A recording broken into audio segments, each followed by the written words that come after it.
Saan niyo dinala si Nina? Kung gusto mo pang makita ang anak mo, maghahanda ka ng 300 milyong piso. Pag tumawag ka ng pulis, mamamatay ang anak mo. Nasaan ang anak ko? Gusto ko makausap si Nina. Nina! Mami! Ano nangyari? Nakausap na ni Noel si Elisa. Sinabi niya na lahat ng mga pinapasabi mo.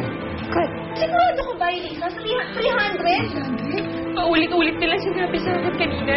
Gusto mong makaganti kay Elisa, hindi ba? Kailangan mamatay si Nina. Tama ka. Dapat mamatay si Nina.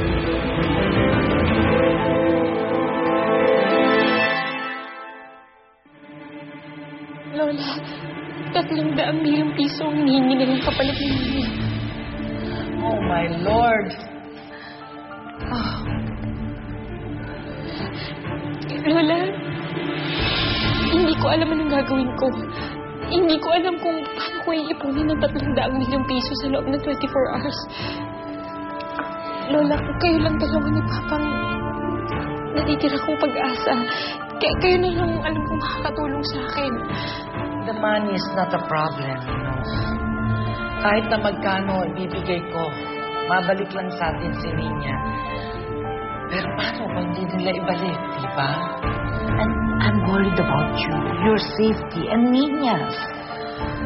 Paano kung hindi ba ikaw pa maghahatid ng pera?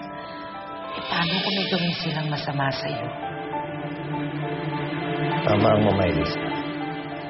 Hindi ka maaaring makipagkita dun sa mga kidnappers na nag-iisa ka lang. Paano gagawin ko? Sinabi ng mga kidnappers na napapatay nila si Nina kapag nagsama ako ng mga pulis. Alam nyo, ihanda na muna natin ang pera bago natin problemahin kung anong gagawin. Salamat po, Lola.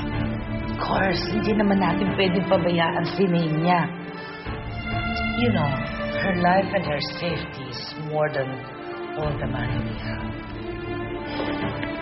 Maganda tayo, Elisa. We are going to get Nina back.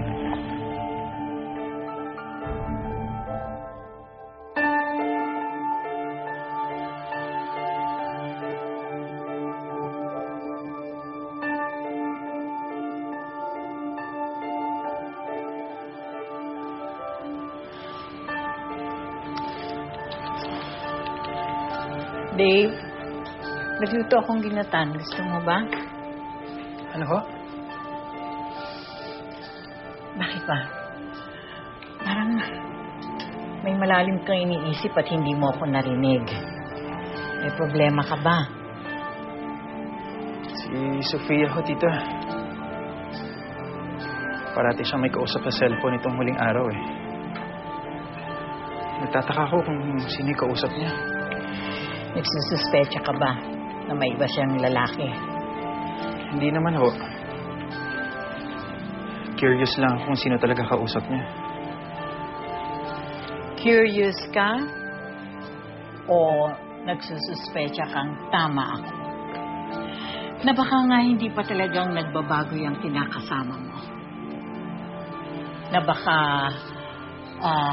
mayroon na naman siyang mga ginagawang kasamaan? Dave,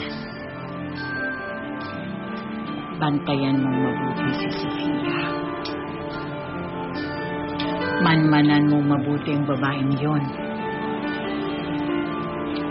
Dahil ayoko na sa bandang huli, pati ikaw ay mapahamak na naman ng dahil sa Sofia yon.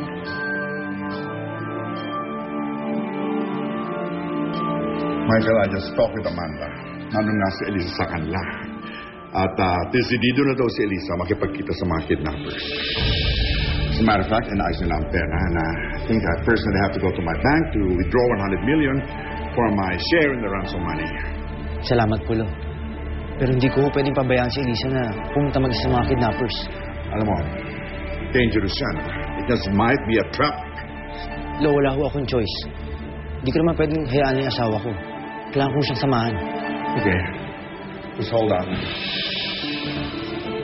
You better take this with you. And I hope you remember your lessons in the shooting range, Michael.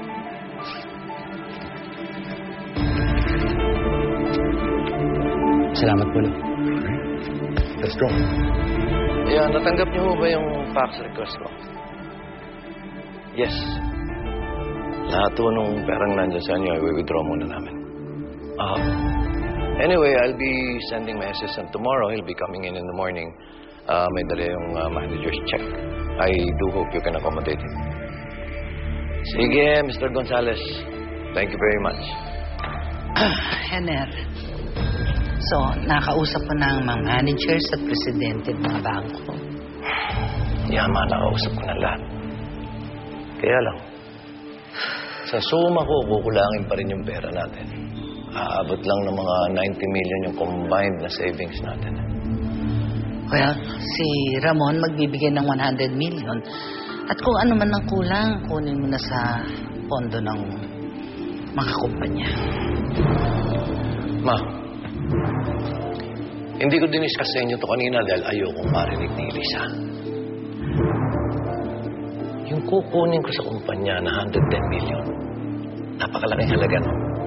Yun lang ang pera nating liquid doon sa canning factory. At kapag kinuha ko yun, mababankrupt yung factory.